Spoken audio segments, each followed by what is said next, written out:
Salut à tous, c'est Comicsvor. Il y a très longtemps, j'avais eu l'idée de parler de ce personnage. Un autre vidéaste avait sorti une vidéo sur lui juste avant moi, donc j'ai attendu, et je l'ai oublié dans un coin. Mais aujourd'hui, je vais corriger ça. Et d'un côté, c'est pas plus mal, car son histoire s'est agrandie avec le temps. On va parler du Spider-Man noir. Un Spider-Man très connu, qui apparaît la première fois dans le comics Spider-Man noir, sorti en décembre 2008. Il va avoir 14 ans cette année. Il a été inventé et dessiné par David Hein et par Marko Djurdjevic, pas simple à dire celui-là. Ce cher monsieur a d'ailleurs créé un autre personnage bien connu qui est Anton Vanko, alias Whiplash. D'ailleurs, fun fact, dans le film Iron Man 1, les Falcon F-18 sont appelés Whiplash 1 et Whiplash 2. Le Spider-Man noir est connu car il apparaît dans le film Spider-Man New Generation. Sa tenue a aussi inspiré la tenue de Spider-Man dans Far From Home. Dans les dessins animés, il apparaît dans Ultimate Spider-Man et dans Avengers Assemble. Côté jeux vidéo, il est dans Spider-Man Shattered Dimension, Marvel Super Heroes Squad Online, Spider-Man Unlimited, Marvel Avengers Alliance et dans Lego Marvel Super Heroes 2. Sa tenue est aussi dispo dans The Amazing Spider-Man 2 et dans Marvel Spider-Man. Pour ce qui est de ses figurines, il en a vraiment pas mal, mais j'en retiens surtout deux. La figurine de Diamond Select Toys, qui est vraiment classe et pas très chère, moins de 50 €. Et la deuxième, c'est la figurine de Marvel Legends sur le Spider-Verse, où il est articulé et accompagné du Spider-Cochon, et n'est vraiment pas trop cher pour sa qualité. On va maintenant se plonger dans son histoire, et vous allez voir, c'est pas vraiment très joyeux. L'histoire de ce Spider-Man commence lors de la Grande Dépression. Son oncle et sa tante avaient organisé une manifestation contre les ateliers clandestins qui volaient leur travail. Cependant, cela attira l'attention de gens très puissants, comme Norman Osborn, qui décida de faire taire une bonne fois pour toutes Ben Parker. Peter tomba un soir sur le corps de son oncle, qui avait été éventré, et se jura de continuer le combat qu'il avait commencé. Quelques jours plus tard, où Tante May et Peter manifestaient de nouveau, ils tombèrent sur le groupe de Norman, qui attaquèrent Peter. Tante May et Peter furent secourus par Ben Ulrich, qui mit fin à la confrontation et aida la famille Parker. Par la suite, le jeune homme devint le protégé d'Ulrich pour le Daily Bugle et l'aida à montrer la pauvreté des citoyens et la pression qu'ils subissaient à cause de Norman Osborn. Un soir, alors que Ulrich s'était drogué, Peter répondit à sa place et entendit parler d'un entrepôt que Osborn allait voler. Peter se rendit sur place et l'un des hommes fit tomber une statue étrange qui était remplie d'araignées. L'une d'entre elles arriva discrètement jusqu'à Peter et le mordit. Le jeune homme tomba dans les pommes et rêva d'un dieu araignée. À son réveil, il était dans une toile suspendue au-dessus du vide. Peter se libéra et remarqua qu'il semblait beaucoup plus fort et agile qu'avant. Peter enfila un masque et affronta Osborn chez lui pour l'obliger à renoncer à son emprise sur New York. Alors qu'il menaçait le gangster, Peter aperçut du coin de l'œil Ulrich qui prit la fuite. Furieux, Peter poursuivit Ben et comprit qu'il avait fait chanter Norman Osborn pour avoir de la drogue. En rentrant chez lui, Peter créa un costume basé sur l'uniforme d'aviateur de la Première Guerre mondiale de son oncle et devint Spider-Man. Le tisseur retourna voir Ulrich pour lui demander de l'aide pour faire tomber Osborn, mais tomba sur son cadavre. Durant la même nuit, il alla voir J. Jonah Jameson pour avoir plus d'informations, mais l'homme venait de se faire tirer dessus et était sur le point de mourir.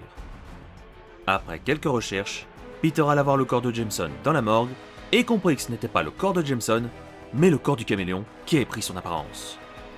Un peu plus tard dans la même soirée, Tante May se fit attaquer par le vautour qui pensait pouvoir la dévorer vivante, comme il l'avait fait avec l'oncle Ben. Spider-Man arriva juste à temps et transperça de balles le corps du vautour. Bien qu'elle ait été sauvée, Tante May critiqua Peter, sans savoir que c'était lui, car un héros se devait de ne pas tuer ses adversaires. Sinon, il deviendrait tout aussi corrompu que les ennemis qu'il combat. Décidé à en finir, Spider-Man pénétra dans la demeure du Goblin afin de sauver le vrai Jameson. Oscorp prit Félicia en otage, alors que le tisseur se jeta sur un tigre pour sauver Jameson. Après l'avoir mis à l'abri, Peter attaqua Oscorp et ordonna à Félicia de fuir. Durant le combat, Peter se fit démasquer, mais le jeune homme arracha également le masque de Norman, révélant alors sa véritable apparence. Alors qu'il avait le dessus, Peter refusa de le tuer et laissa son ennemi prendre son revolver. Soudain, un Kraven dévoré par des centaines d'araignées se jeta sur Oscorp et le fit tomber dans la rivière. Spider-Man venait de vaincre son tout premier adversaire. Le temps passa et Peter commença une liaison avec Felicia Hardy, pendant que de leur côté, un nouveau chef de la pègre du nom de Crime Master avait pris la place de Norman. En tant que journaliste, Peter interviewa le docteur Otto Octavius, bien que son ami Robbie lui disait qu'il y avait quelque chose de louche avec cet homme. Le docteur torturait des animaux pour les transformer en servants dociles, ce qui ne plaisait vraiment pas à Robbie. Quelques jours plus tard, Spider-Man apprit que le Crime Master faisait venir des minorités afro-américaines par bateau, sans savoir la vraie raison de leur venue. Durant la même semaine, le père de Robbie alla voir Peter et leur expliqua qu'il avait disparu. Les étrangers étaient en fait livrés au Docteur Octopus, qui les transformait en serviteurs sans âme et conscience. Spider-Man tomba volontairement dans un piège du Crime Master pour le neutraliser et arrêter toute cette folie. Bien qu'il neutralisa tous ces hommes très aisément, Spider-Man fut vaincu par l'homme sable, qui l'assomma d'un seul coup. Le tisseur se fit massacrer par l'homme sable, qui ne s'arrêta que lorsque la police arriva. Peter, qui était dans un sale état, raconta tout ce qu'il savait à la police, et aussi ses doutes sur Octavius. Après ça, il alla se réfugier chez Felicia pour se reposer et guérir de ses blessures. Sans le savoir, cela allait attirer de gros ennuis à Felicia. Le Crime Master, qui fréquentait également Felicia, comprit que Peter était venu la voir et la défigura pour la punir de l'avoir aidé. De son côté, Spider-Man pénétra dans le laboratoire du doc et libéra tous les prisonniers qui étaient encore lucides. Malheureusement, Robbie avait subi les atrocités du docteur et était devenu un pantin sans âme et conscience. Le Crime Master, qui était avec le doc, lui ordonna de supprimer toutes les preuves de ses actes et de tuer tous ses cobayes. Le tisseur se retrouva nez à nez avec le Crime Master, qui prit en otage Robbie, en se vantant qu'il avait tué Felicia. Le doc, furieux d'avoir tout perdu, attaqua le Crime Master, qui mourut devant Spider-Man. Le tisseur s'attaqua ensuite à Octavius et commença à l'étrangler, mais la police arriva. L'officier de Wolf dit à Peter que Felicia était encore en vie et que c'était elle qui lui avait dit de venir ici. Spider-Man retourna dans les appartements de Felicia et tomba sur son garde du corps qui lui expliqua qu'elle ne voulait plus jamais le revoir à cause de ce qu'elle avait subi par sa faute. Quelque temps plus tard, Peter commença à sortir avec Mary Jane et ils allèrent voir le spectacle de Mysterio. Durant le tour de magie, Peter sentit que quelque chose n'allait pas. Il retourna affronter Mysterio quand celui-ci menaça de tuer en plein show Felicia Hardy, mais durant le combat, Karn et le supérieur Spider-Man se retrouvèrent téléportés juste à côté du Spider-Man noir. Karn prit la fuite et le Spider-Man noir rejoignit l'équipe du Spider-Verse afin de lutter contre les héritiers. En tant que membre de la supérieure Spider Army, il fit équipe avec Silk et Spider-Woman, mais se retrouva gravement blessé par deux héritiers du nom de Brix et Bora qui les traquaient sans merci. Après sa guérison, le Spider-Man noir aida le Spider-Man à 6 bras à neutraliser un autre Spider-Man qui se transformait en Mind Spider. Le Spider-Man à 6 bras injecta un sérum au Mind Spider qui annula sa transformation.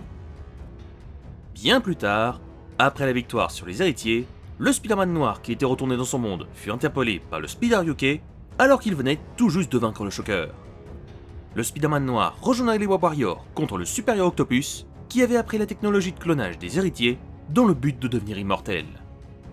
Durant l'affrontement, les héritiers ont réussi à transférer leur conscience de la prison vers la machine qui leur fabriqua un nouveau corps.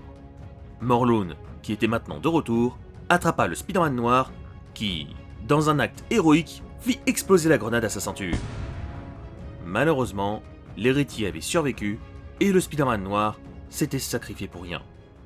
Afin d'informer ses proches, la Ghost Spider alla voir Tante May, Mary Jane et Felicia Hardy qui la remercia pour l'informer de ce décès.